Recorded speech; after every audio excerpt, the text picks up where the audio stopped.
is really so bad. I need to get back in the swing of things. Oh, yeah. Yeah, no worries. Oh, thank you.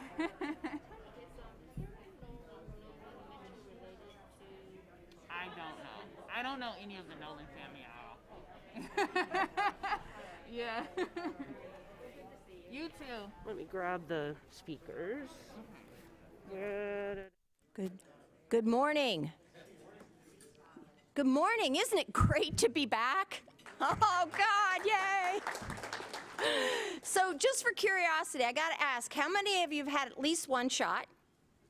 How many have had two? Yay, good deal. Well, we are so happy to have folks back in this room. I think I know almost everybody in the room, but in case I don't, my name's Jane Scott, and it is indeed a pleasure and an honor to serve as President and CEO of the Metropolitan Club. And I mean, it almost brings me to tears just to think about having people back in this room. It's been so amazing that speakers have been willing to come and be on our stage, but it's not been the same without us and without all of you here to share the experience. So thank you so much. A couple housekeeping things. We're going to, as soon as you sit, they're going to serve you. So I know the temptation is to get up and wander around, but if you're not seated, they won't put a plate down. The other thing is, we know you can't eat with a mask, but please do put your mask on after you've eaten. The camera may pan the room at some point, and it's very important for us to send the right message that we are abiding by safety rules, and other people who might be considering coming might also like to see that we're spaced and that we have masks on. So it's very important. Logistically, if you haven't been here for any of the forums that we are doing in this format, we are live streaming. We will go live at exactly noon. The cameras are on right now, and Lainey and Mantra do a little bit of a chit-chat with folks that are coming in the room. I'm not sure if we're doing that today. We're sort of relearning, retraining ourselves as well. But the cameras are on, so just be aware of that. And Andy will give the cue for Steve to make the announcements and welcome the live studio or the live audience. It will go on our YouTube, and the Columbus Dispatch also is live streaming. And then obviously the stream will be available and the show will be available throughout, well, forever, because once it's on YouTube, anybody can access it at any time. Please be sure to silence your phones. We have discovered that they ring very loud on the television, so make sure you silence your phones. But we encourage you to tweet and participate actively in social media and take pictures. Let everybody know that you're at the Metropolitan Club, we're welcoming a live audience back, and that it's a safe environment. So we want to encourage people to come. We, at this point, are set up that we can have 84 people in this room and still maintain the safe distance. So I think we have right at 45 to 50 today. So you can see we have room for some others. So please do encourage other people to come. And listen, thank you so much for being here, and thank you for all the support you've provided to us during the times when we couldn't be here in this room. It's meant more than what you can possibly imagine to my board and my staff and me. And Metropolitan Club is doing very well, and we have survived this last year in extraordinary fashion, largely because of people continuing to support us, even though they couldn't be in the room with us. So thank you so much. Enjoy your lunch. Steve will be back with you in exactly 7 minutes.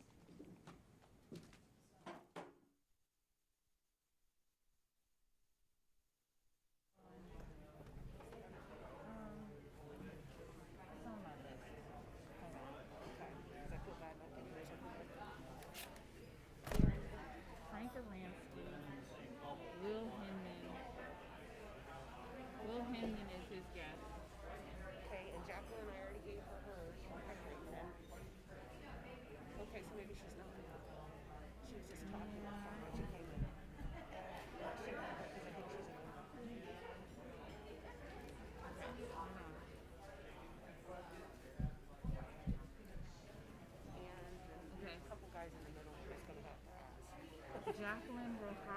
yet or got her? Then yeah. Okay, so that's not. He's not here. Okay, It's so I he- thought it was another lead. No, it's a man. Ooh, I feel bad. I'm gonna have to ask her. Who? This guy with the blue navy blue with the little white piping jacket that's sitting right here by Carrie. Welcome. How are you? Good. I see my name right here. Excellent. Connor is over there on the far side. Oh, perfect. And if you want to grab a form flyer, it just gives you bios and stuff for those speakers. Perfect. I appreciate it. Well, we appreciate you being here. Thanks for coming. It's good to have people, live people in. Yeah, no, it is. Hey, Director. How are you today? Good to see you as well. I'm looking forward to your talk here. You talking about this lady in the blue blazer? She already got her name back. Oh, did she? Okay, good. Now, what about the guy who sat down? Password. The password. Like we usually. No, I thought it was. Oh, no, you're right. It's, It's discuss 100. Yes. I think it's capital D. Sorry, that's Yeah. right. Who knows? So this young man and this gentleman, oh, he's got his, but that young man does not. Yeah, I don't know who that is. So maybe we're just going to ask. Oh, Steve, doesn't it? Yeah.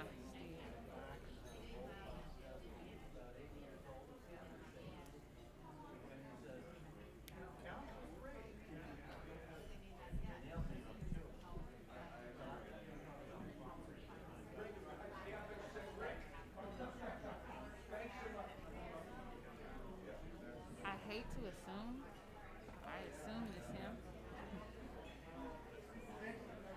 Okay. I wouldn't assume. I just go, guess what? I was late with the name tags. Do you mind if I ask you? Yeah, I am. Since he's not anyone we know.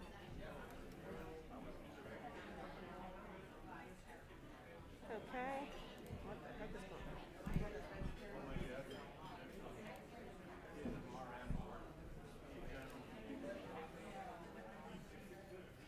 I was right. Yay, good job. I'm gonna just give it something. He's like, no worries. Yeah. Welcome. How are you doing? How are you? Your name tag should be right over there. Excellent. And this is the forum flyer for today with the bios and stuff. Feel free to sit wherever you like. They started handing out food. So if somebody walks by you, feel free to put your hand up. And I think there's a few salads there. Nice having you. Does it have the touchpad doesn't work?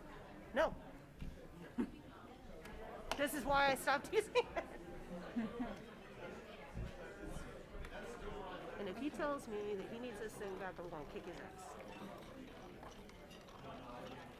Oh my gosh. I need to.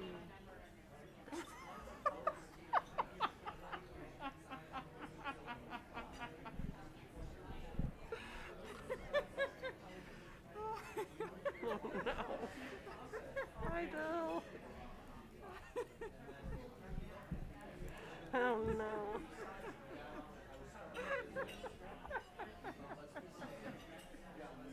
Welcome. How are you doing? How are you? Your name tag should be over here.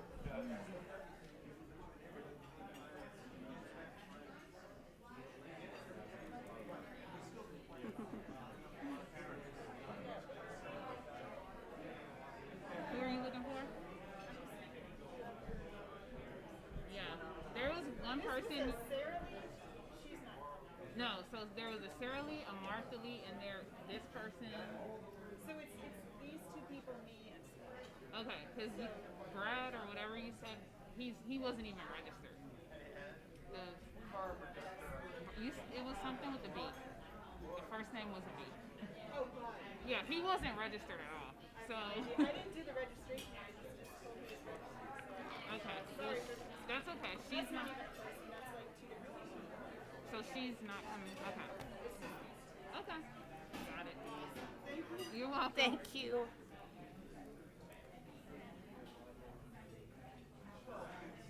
Oops. Great.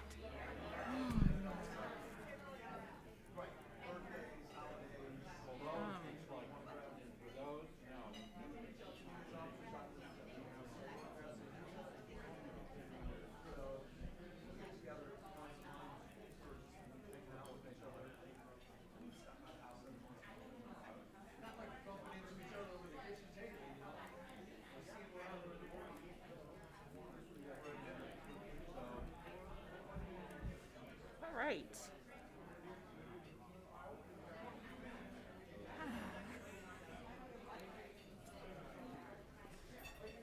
No, thank you.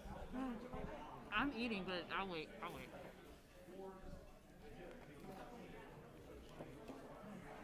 Oh, Lord.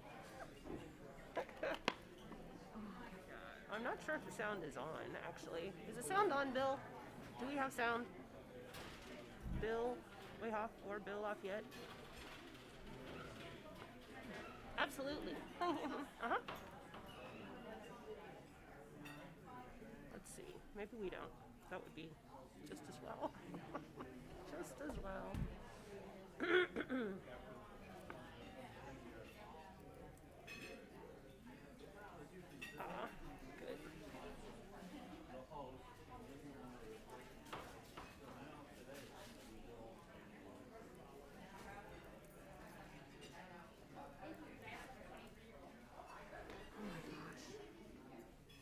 I can't believe I walked off and forgot.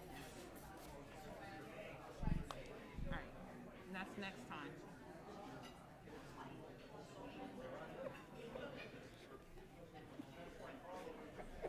Maybe they didn't hear. Awesome. All right. Well, we're glad you're all here. We weren't sure if we actually had sound. It's a very exciting day today. You can see we actually have some attendees in the room. Yes. And we're really excited about that. Hello.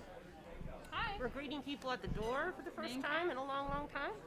And you can see we have a good crowd. There you go. We're glad that you're joining us virtually, though. So it's great to have you here with us as well. We will still be doing our questions in chat like we always do. So please feel free to go ahead and put that in there. For those of you who are just joining us for the first time,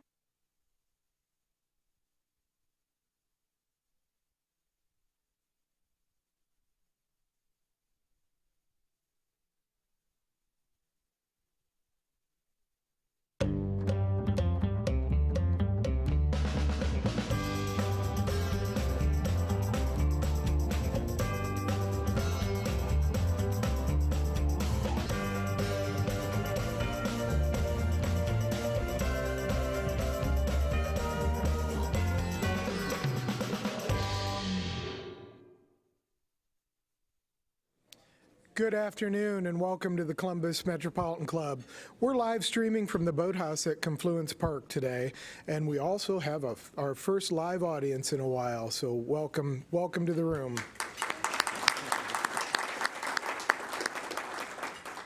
I'm Steve Marks, Chair of the CMC Board of Trustees and President of Hannah News Service here in Columbus, and I want to thank you for tuning in today and thank you for showing up to the room. Let's begin by welcoming a new member. We have Shannon Lee, the new Executive Director of Leadership Columbus, as a new member. Let's thank her.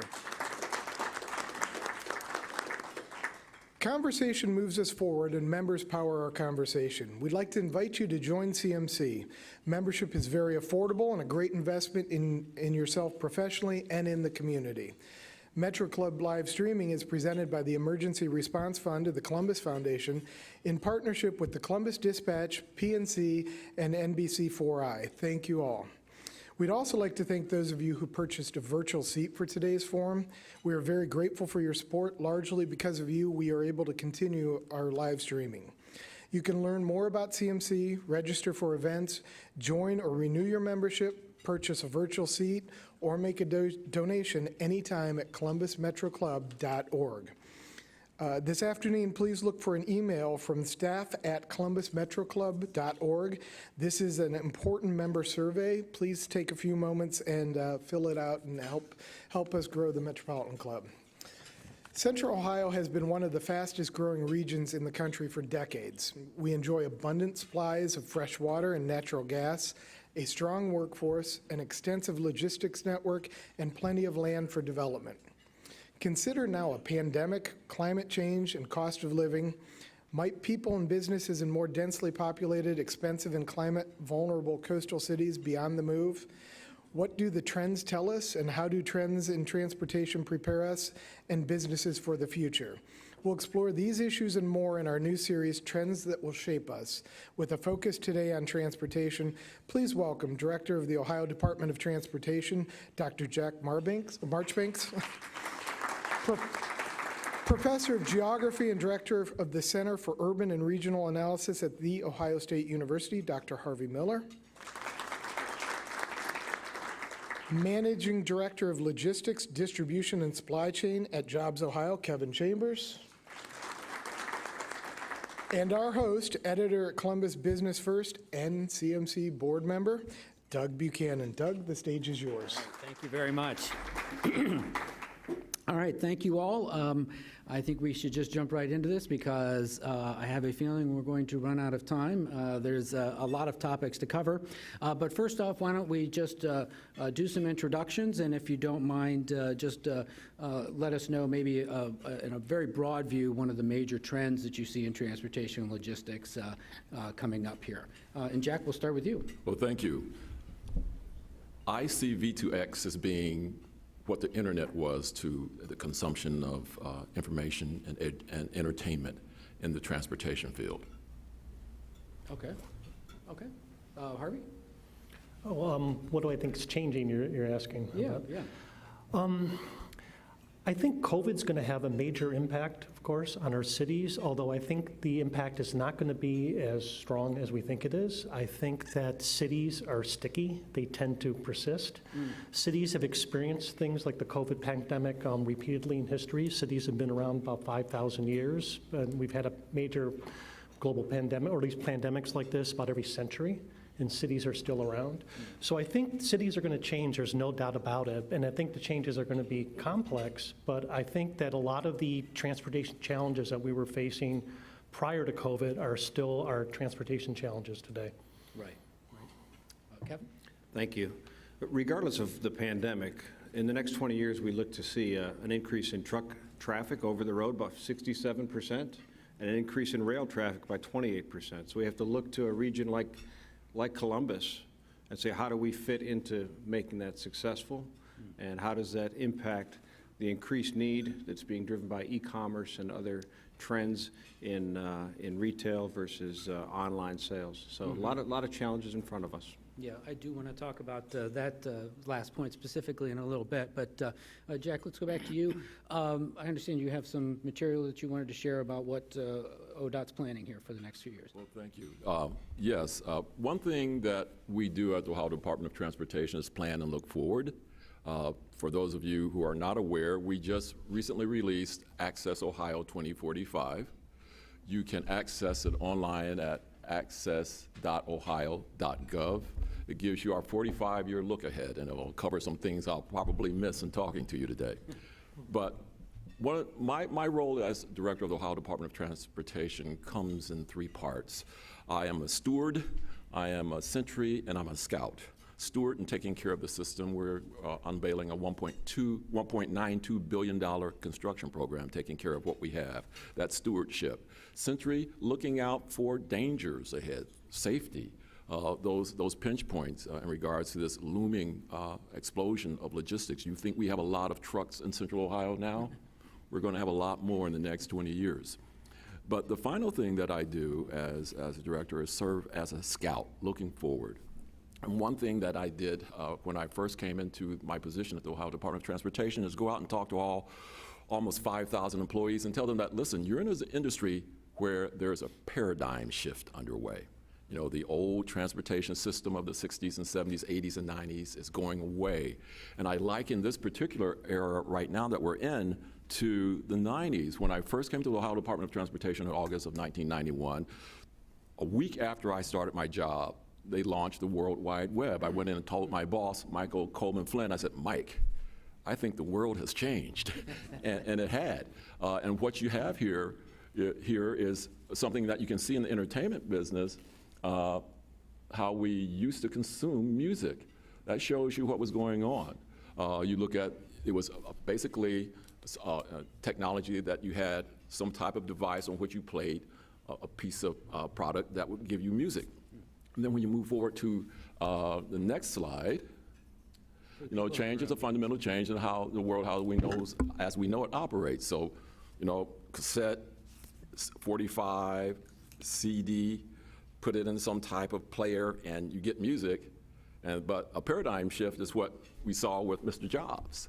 where the internet being that platform, as I said, vehicle to everything, the platform for a paradigm shift. What's happening here, if we can go ahead, is that we're merging all these things. You used to have to go to the library to do research. You had these giant floor consoles for music, which were furniture as much as they were anything else, and you had to go into a movie theater to see a movie. But with a paradigm shift made possible by the internet, you can do it all on one instrument, streaming. And what we're in the middle of right now is that we have these technologies that are swirling about, whether they're EV, hydrogen cell batteries, all this smart technology. Columbus, of course, a smart city, but it hasn't settled yet. So we're looking at how this will coalesce into a paradigm shift that will make the future of transportation really something that we haven't seen. And we want to be there. We want to look ahead. I love the Pizzuti thing, the people who can see the future, they are the ones who will survive and prosper in it. So we're looking at the future here, and we're looking at technology being the driving force in transportation for future generations. Okay. So, Dr. Miller, this idea of we need to have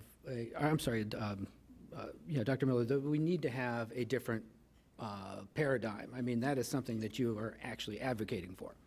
Very much so. Our current transportation paradigm simply is not working. Right now, what we have here in Columbus and Central Ohio is a transportation monoculture that's dominated by automobiles. Okay. And monocultures are not healthy. They're not sustainable. Automobiles are the most energy inefficient and space inefficient way to move people. It's also a big social barrier. Automobiles require ownership. It's expensive, and many people in our community can't afford it or don't have the ability to operate automobiles. And it's also a very brittle system. It's not resilient, and we see that every day. Every day you listen to traffic reports and you hear one crash, one bad, some bad weather, a rainstorm, and the system freezes up. It basically fails us every single day.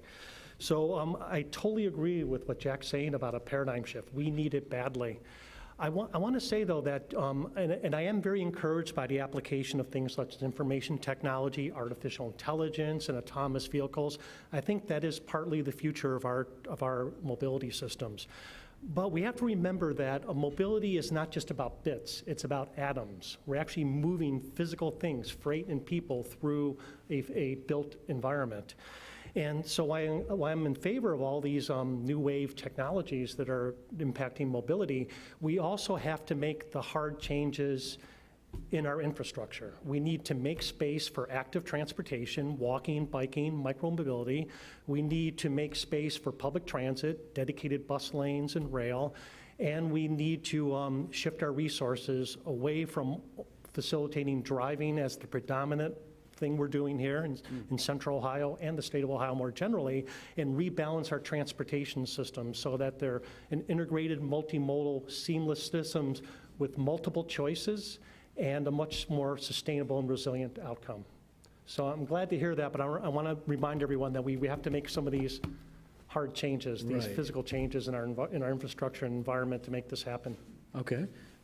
Kevin, you're primarily concerned with logistics and perhaps maybe in a bit of opposition, you do want to make it easier and quicker for trucks primarily. Well, I agree completely with Dr. Miller that the transportation infrastructure is key, right? And I think that what Dr. Marchbanks has laid out in the Access Ohio 2045 plan directly addresses some of those infrastructure concerns. I mentioned a few minutes ago about the expected significant increase in over-the-road freight and even rail freight. And I will tell you that where we are geographically, sitting in the Columbus metropolitan area, it is a sweet spot for the movement of goods and services, whether it be the highway system north, south, east, west, or the significant rail assets we have. Ohio is number 3 in the country when it comes to active rail lines. We are number 4 in the country when it comes to active highway miles per lane. So it's a great spot for businesses to look for distribution, fulfillment centers, e-commerce centers as well, and that's simply going to help us when it comes to manufacturing and all other aspects of business. So I think we're all focused on the future infrastructure of our transportation systems, and I believe that's where our focus should be. Okay. Jack, back to you then. The focus in the plan goes beyond roads, highways. Definitely. You know, ODOT has embraced active transportation for years, and as our demographics change, we're looking at communities being self-sustaining. We're looking at, in every project we do as stewards, integrating as much capability for citizens to have the availability of active transportation as possible. But we do have the competing issue that Kevin talked about, and that is the fact that we're a logistics center. We are that sweet spot. Sometimes to know what's coming, you have to look beyond your state, you have to look beyond your region, you have to look beyond your nation.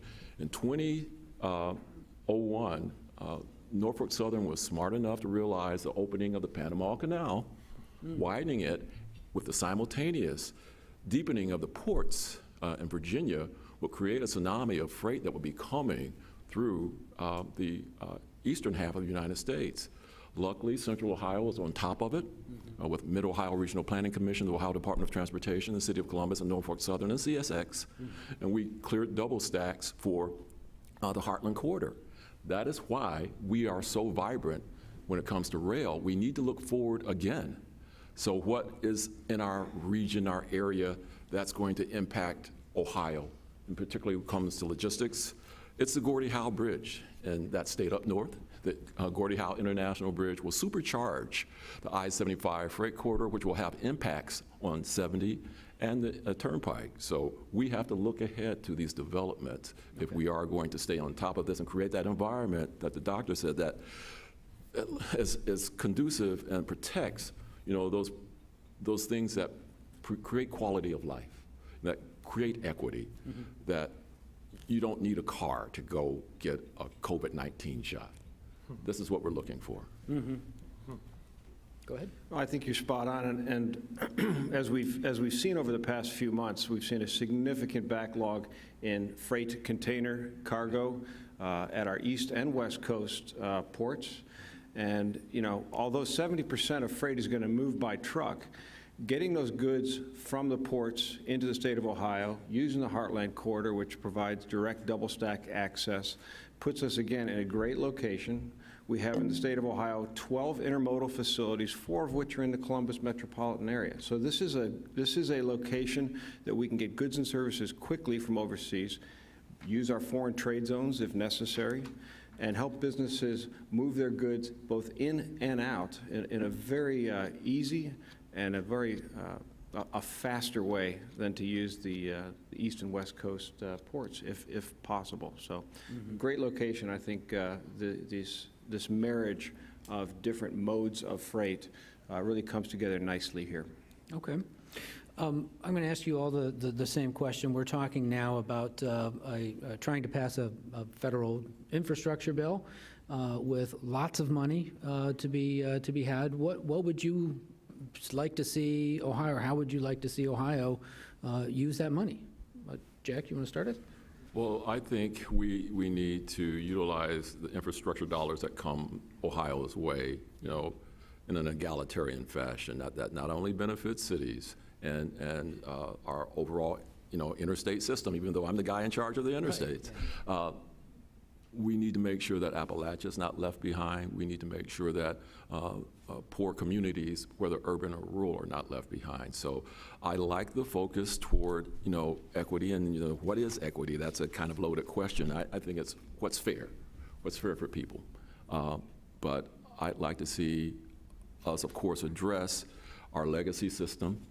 As you know, the doctor said, we want to update this legacy system where we create connections where we had created scars before in the construction of the original interstate system. Right. But the Society of American Engineers every year comes out with you know, and they're always saying that the bridges are crumbling and. Our bridges are not crumbling in Ohio. Now we have some at-risk bridges in some of the cities, and that's because of this whole issue of infrastructure funding. But we are, of course, we want to see these dollars spent to improve our infrastructure. We want to keep our entire system in a state of good repair. We partner with the local governments all the time, and we share our funding beyond what we have to do by federal formula. So it's about all of Ohio having their infrastructure improved in this next transportation bill, this next infrastructure bill as proposed by President Biden. Okay. Harvey, how about you? I don't disagree with anything I just heard. I think that that's a good vision. I think that we need to think about transportation infrastructure more broadly. And I think part of what has to happen is that we have to reimagine some of our transportation infrastructure. I totally agree with what Jack was saying, that we have to correct some of the wrongs that happened when the interstate highway system was built. They wiped out neighborhoods here in Columbus and divided communities.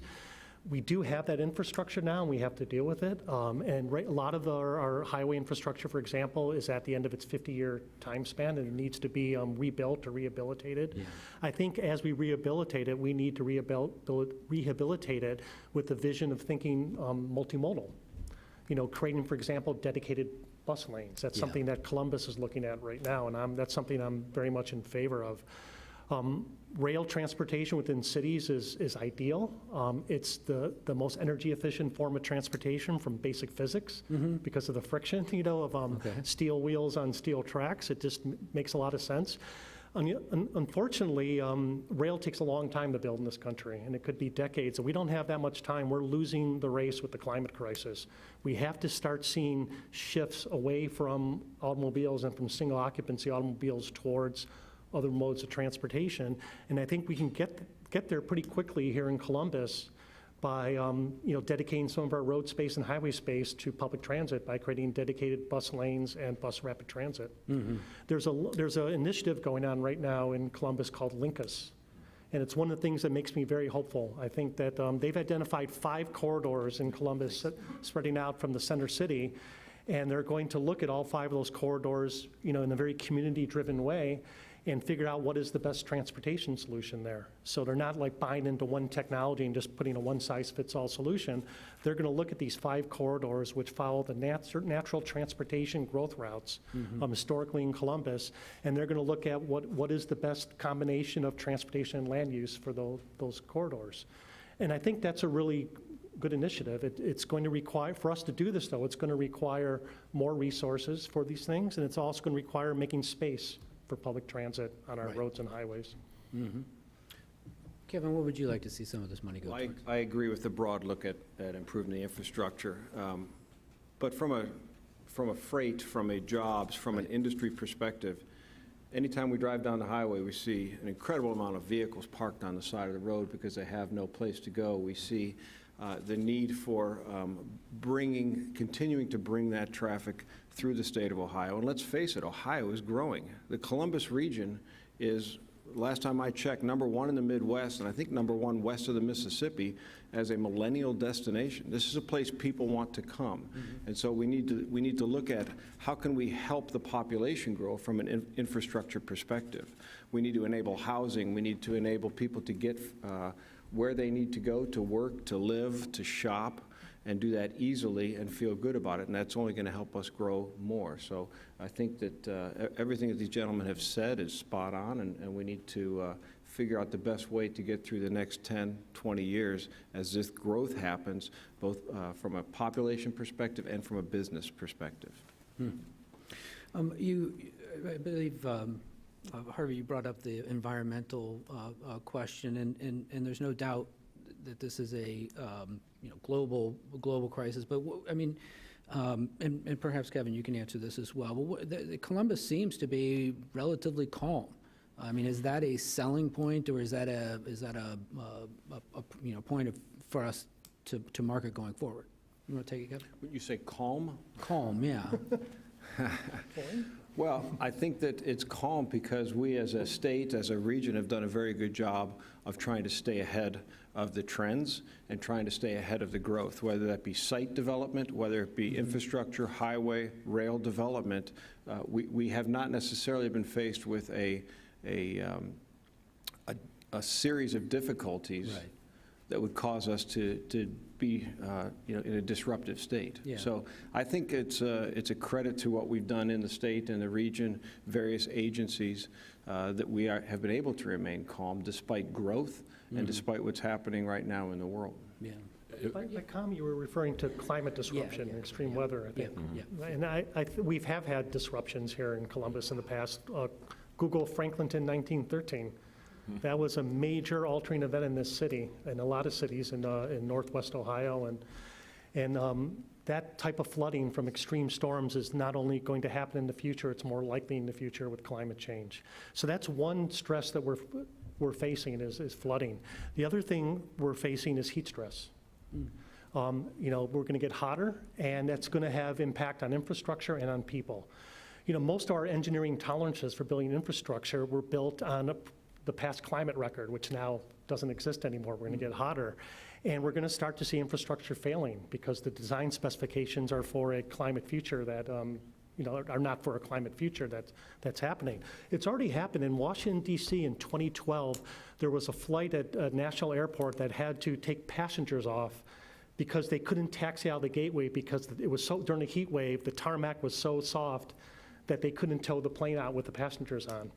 That same weekend in Washington, D.C., there was a metro car derailment because of a heat kink in the rail.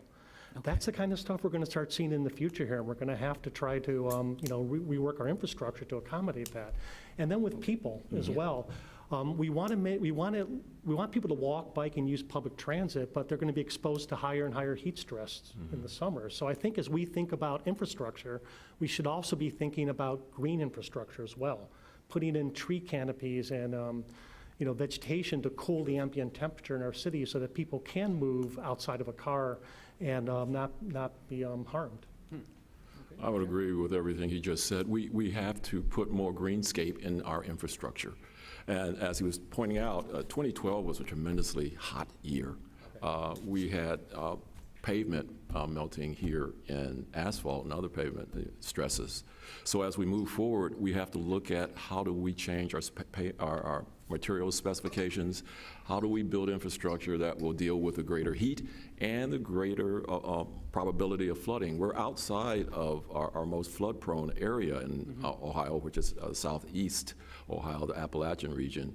I just was speaking with a county engineer because just the rain so far this year, Brett Booth of Gallia County, he has 300 slips in his one county so far this year. And so luckily we haven't had the rain we've had in past years, but we see the impact on roadways with the greater, more intense storms. And Ohio, I was just in Clark County and Montgomery County, Ohio experienced tornadoes in May in 2019. So we are looking at, while the calm is deceptive.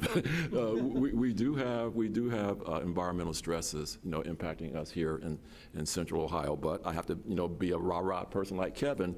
This still is a relatively great place to live compared to the coasts and who are really facing, and the southeast that are really facing environmental stresses. But again, that's a marketable opportunity, right? Yeah, and I misunderstood your question about calm, but clearly, studies do show that Ohio is a very safe place to live when it comes to environmental factors that hit our coasts, that hit the, East Coast, West Coast, the southern part of the country. We just saw what happened in Texas. And yes, we're going to get a tornado from time to time. We're going to have some flooding from time to time. But in relative comparison to our neighbors and to the rest of the country, this is a very environmentally safe place to live when it comes to natural disasters and other related issues. Yeah, okay. This is a trend series, so I wanted to talk specifically about the pandemic and the impacts from the pandemic. What do you see, in relation to your fields of expertise, some of the trends that have maybe have always been there, but they've really accelerated during the pandemic, and that will change how we operate and how we should operate going forward. Kevin, you want to start with that one? Well, as mentioned earlier, we've seen a significant acceleration in over-the-road traffic. We remember that from a year ago, last March, April, May, when we're struggling to keep critical supplies moving and into the stores and so on. So that's going to continue. One of the other trends that is remarkable that we've seen is, what's the new normal going to be when it comes to people working from home? So we've seen an exodus from some of the major cities, people who, really feel very tight where they are, and Ohio has been able to take advantage of that by bringing population into the state that, really could work from anywhere successfully. And the third one I would bring up would be a very strong increase in e-commerce and fulfillment centers and things like that. And the Columbus metropolitan area was way ahead of the curve on that. And that brings, taxes to the local areas when these retail sales are made out of the warehouses, fulfillment centers here in the region. And it brings a lot of goodness and a lot of jobs into this area. So those would be the three things that come top of mind for me. Okay, great. Harvey, you want to take it? As I said in my opening remarks, I don't think the pandemic is going to fundamentally change cities. I think cities will still be around. They're just too compelling. One of the things about cities is that as they grow in size, the benefits outweigh the costs in terms of the innovation, economic productivity.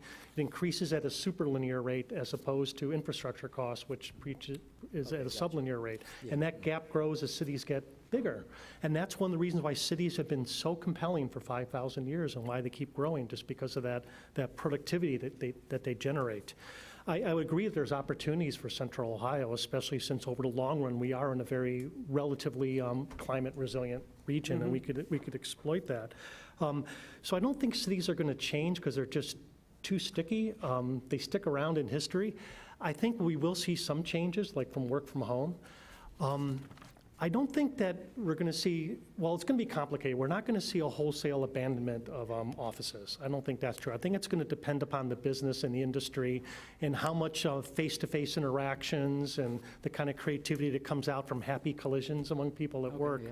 I think that's going to be determined on an industry and by a firm basis as to who retains working at home and who brings people back to the office.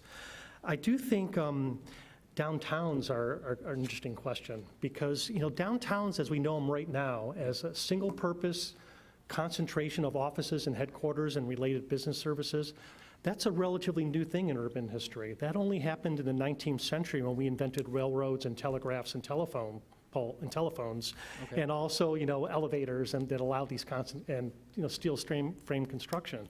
So these single purpose downtowns like the one we're looking at here, out this window, is unusual, and we may go back to more mixed-use, multi-purpose downtowns in the future with less of a concentration of a single activity, which I think ultimately could be good for downtowns. They could become more 24/7 centers. The big issue we have to deal with, of course, is all the infrastructure that's geared towards one single purpose. But we can reuse infrastructure.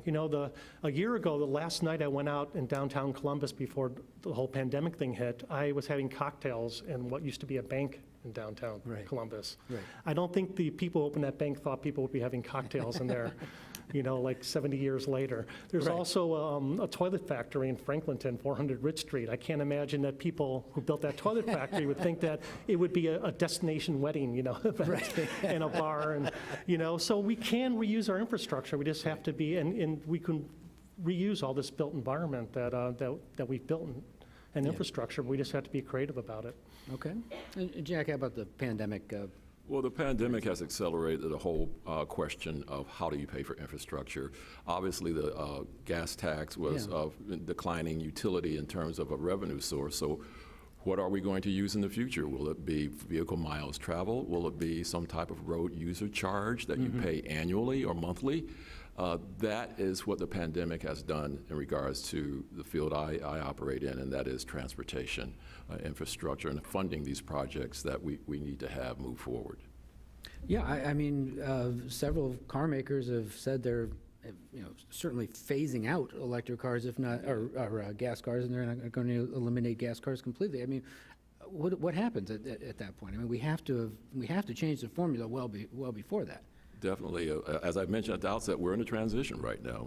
We're in that paradigm shift where we don't know where it's all going to settle. But one thing is for certain, that the gas tax is going to be like, the buggy with the, Surrey on top. It's not going to be around 20 years from now in terms of a viable source. Yeah. So big decisions have to be made by the top-level leadership and our legislators as to how we're going to fund transportation going forward. Kevin, I can't imagine that the logistics companies are going to go for miles traveled as a funding source, but I mean the money has to come from somewhere. Well, it does, and I think that it's too early to tell exactly where those trends are going to take us, and it's great to have someone at the helm of ODOT who's got that kind of vision. Yeah, I hear you. Okay, I'm going to move to questions in just a couple of minutes from our in-person audience and from our live stream. So if you have a question, you can line up at the mic over there. But let me ask you one more question. The technology, we are a smart city. There were a lot of experiments, a lot of things done. What tangible change are we seeing or should we be seeing from everything that went on with Smart City? Jack. Well, Smart City, one of the biggest takeaways is that Columbus is now EV friendly. I think you're going to see adoption of EV at a far higher rate in the greater Columbus area than you will see elsewhere. There's only 1% of the market that's electric hybrid compared to 13% in California, but I do think that's going to increase rapidly. Okay. Yeah, I agree. I think my center, Kira at Ohio State, is actually working with Smart Columbus to measure some of the impacts as part of our reporting to the US DOT. And I don't want to talk about any of those results right now. They're still in process. I will say that I think Smart Columbus did move the discussion along. It did lead to this paradigm shift that Jack's talking about. I also feel that, the expectations may have been high. We all thought that we would be like sailing around in autonomous vehicles by the time this thing was over. I think that was unrealistic even from the beginning. But I think we tried a lot of new technologies and ways of going forward that will have a lasting impact on the city. Okay. Kevin, any thoughts on that? Just quickly, I think that we're seeing Ohio take a leadership role when it comes to some of the technologies and automations that can assist us in the future. Yeah, actually, that's a good point. I think anybody traveling on Route 33 especially will start to see a lot of that experimentation. Okay, I'm always assuming that the audience has better questions than me, so let's turn it over to Jane. Well, I have a couple questions that were submitted online as people registered, and then I have some here. So we'll try to intermix live questions with some of these folks. So Eric Brown, Columbus City Schools, has a pretty basic question. Why do we seek to enlarge our city, particularly through tax incentives, when we have a good size now?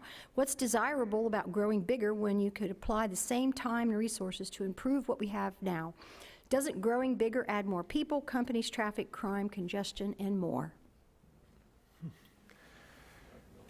It doesn't have to. It doesn't have to. We just have to manage the growth well. In terms of traffic, there are inevitable consequences of being a bigger city. There's no question about that. But I think we can mitigate a lot of these problems just by being a little more thoughtful and mindful and doing some rethinking about how we've approached things in the past. The way we've approached growth up until now is not working for us, at least from a transportation point of view. And I think we can handle this growth in an effective way. So I wouldn't say growth for growth's sake. That's, of course, bad. But there are positive aspects of growth. We can see that in our city. We can see all the things that are happening here and the vibrant culture and the businesses. So I wouldn't necessarily want to push that away. Sure. Jack? And with the Department of Transportation, our vision for the future, our interstate system is pretty much complete. We are, addressing pinch points. We are not going to be building thousands of miles of interstate in the Buckeye State. Right. So we have to grow in a smart fashion and get more utility out of the infrastructure that's already there. Dr. Miller talked about, creative reuse of adaptive reuse of our existing facilities. I think the smart lane at I-670, we didn't build another lane, we just used the shoulder. Right. These are kind of things that you can do so to accommodate growth. Growth will come because Ohio, I think, as Kevin has pointed out, is going to become attractive to people who are on the coast and in the Sun Belt. I think Dr. Miller's spot on. It's not growth for growth's sake. It's how can we grow smartly and improve the quality of life for Ohioans that are already here as well as those that are coming without putting those sorts of constraints that were mentioned by the gentleman asking the question onto the system, right? And a smart look at that growth and a smart use of infrastructure investments, I think, will help us grow in a manner that makes it better for everyone. Right. Go ahead. Hi, Carol McGuire. We all recently had a ringside seat to a ship the size of the Empire State Building blocking the Suez Canal. that I hear may have resulted in at least $1 billion, if not more, of cost within the supply chain logistics end of things. And we saw ships stacked up all over the place, some of whom bit the bullet and decided they were going to go around the Cape, and so that added a lot of costs. I'm recalling being warned that we all, as individuals, could again experience the escalating cost of toilet paper. So I guess my question is, how do we address, this is a choke point. I mean, there aren't that many ways in which some of these kinds of things can be accommodated. And internationally, is there thinking going on with regard to how we deal with not only Suez Canal, Panama Canal, and other areas like that that literally will impact our own environment? I think Kevin probably go right up your wheelhouse there. Yeah, thank you, Carol. That's a great question, and we're seeing these issues hit home, right? Even before the Suez Canal incident, as soon as and even prior to the pandemic, we had a strained supply chain when it came to the movement of goods via shipping containers. And there was a much greater influx of goods via shipping containers than there was out of the U.S. When the pandemic started, we saw things get locked down in the Far East. And so things stopped, containers stopped moving. So what we saw as far as ships backed up sitting in the ocean outside the Suez Canal had already been happening outside of our major ports.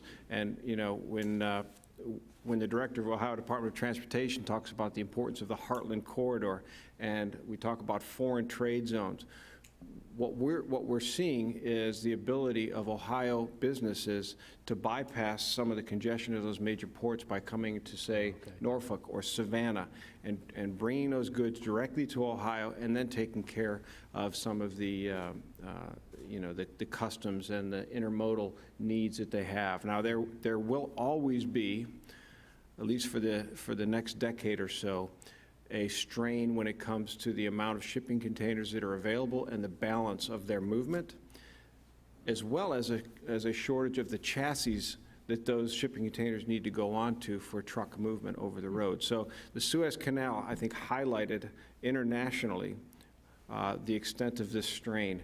It's been there for a while. The ripples will continue for years, but it certainly gives us something to think about from an infrastructure and transportation perspective. Jack, do you have a thought? Yes, you asked how would we like to see some of that American Jobs Plan money spent. One of the hot words in transportation these days is resiliency. Okay. Resiliency gives you optimal, multiple options on how you respond.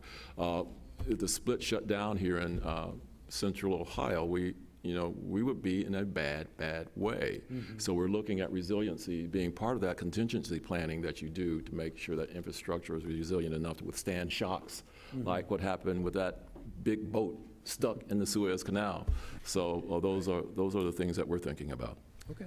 That's an excellent comment. I want to just follow up on that. The fact that one ship could disrupt our global supply chain shows you that we do not have a resilient global supply chain. What we've done is we've maximized the efficiency of our global supply chain to support just-in-time production. And efficiency and resilience are not friends. They're not enemies either. They're more like frenemies. Okay. Efficiency can help with resilience, but when we try to optimize efficiency, we lose resilience. It's not only true of our global supply chain, it's also true of our passenger transportation systems at a regional and state level, or city level, excuse me. So like in Columbus, we've maximized one thing, the automobile, but we have a very efficient and convenient system in some ways, but it's a system that's easily disrupted by shocks. Right. And this is part of the paradigm shift that Jack's talking about. We have to start thinking about resilience as much as efficiency. And I would also add sustainability. Okay, sure. Jane? So I'm going to consolidate several questions. Okay. We've talked about light rail and/or modern streetcars in this city for as long as I can remember. I've got a couple questions about a commuter route along State Route 315. Got lots of questions about the 3C Amtrak likelihood. Oh, yeah. And we've also discussed the fact that more millennials are coming here, and millennials are shying away from cars. They want something like light rail or modern streetcars. Is that a trend of the past, or is that a trend we're still going to see here in Central Ohio? Do you mean streetcars specifically, or just? Any kind of mass transit that would be fixed like a modern streetcar like anything or potentially light rail. Probably anything beyond a bus, right? Yeah, you know. I think if it looks like a bus, it sounds like a bus, it probably is a bus. Well, yeah.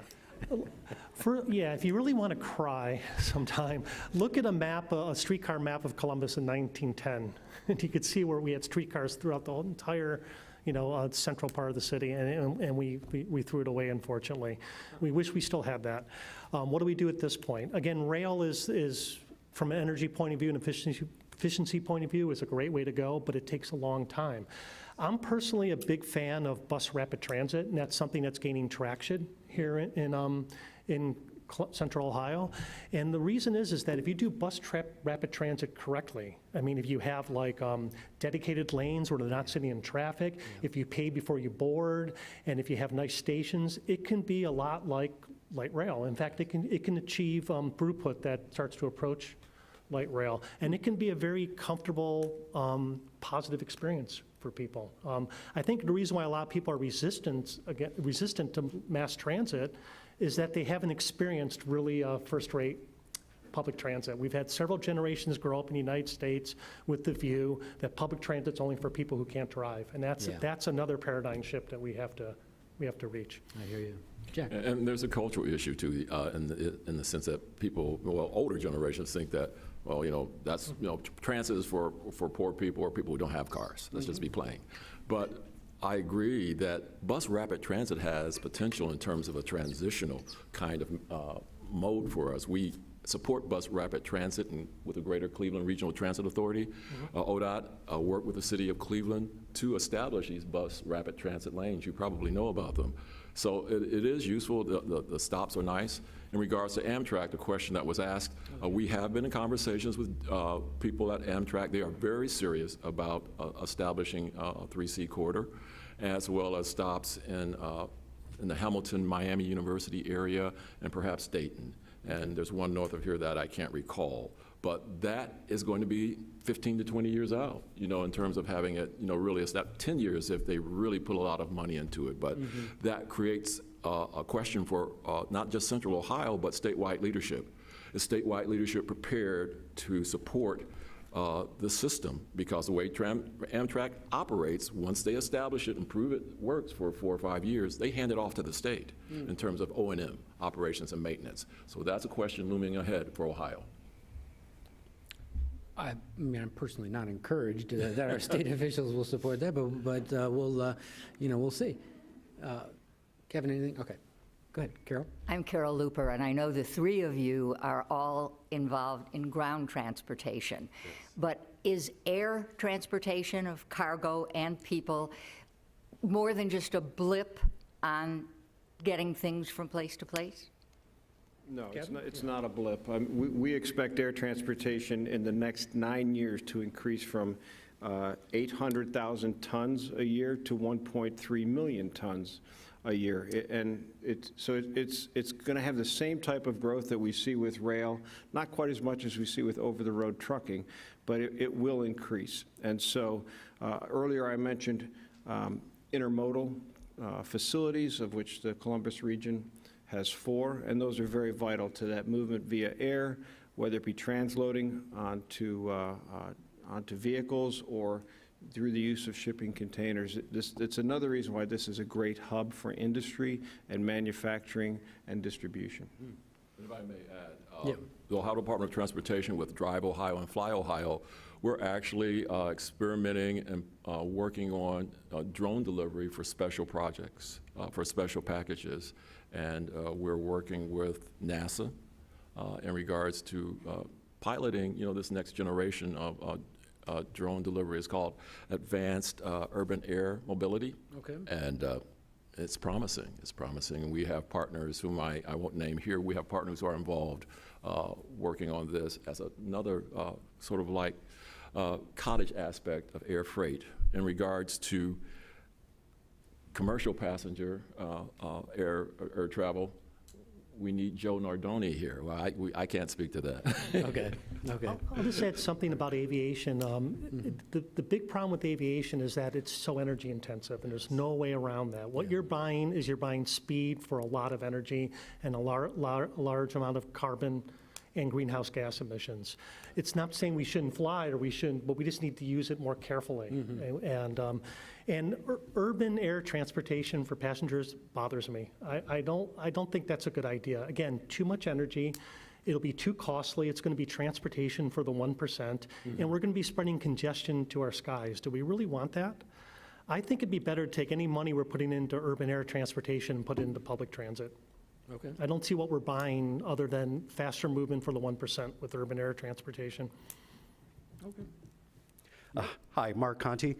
The City of Columbus recently adopted the Vision Zero plan that seeks to reduce deaths by transportation to zero. Can you guys touch on that with regard to how that will impact active transportation and all other forms of transportation aside from the automobile? I can, yeah, and I'm sure Jack can as well. Yeah. But yes, I think this is another thing that I think is very positive here in Central Ohio and Columbus, the fact that they've joined the Vision Zero network and they're adopting Vision Zero policies. For those of you who don't know, Vision Zero came out of Sweden, and it's the idea that we can move our communities to zero traffic fatalities with design and legal changes. And I think it's so necessary. Pedestrian and cyclist deaths have been increasing over the last 10 years. They've gone up 50% over the last 10 years nationally, even though deaths for people in vehicles have remained flat in terms of vehicle miles traveled. So we're seeing an increase in the injuries and deaths to vulnerable populations.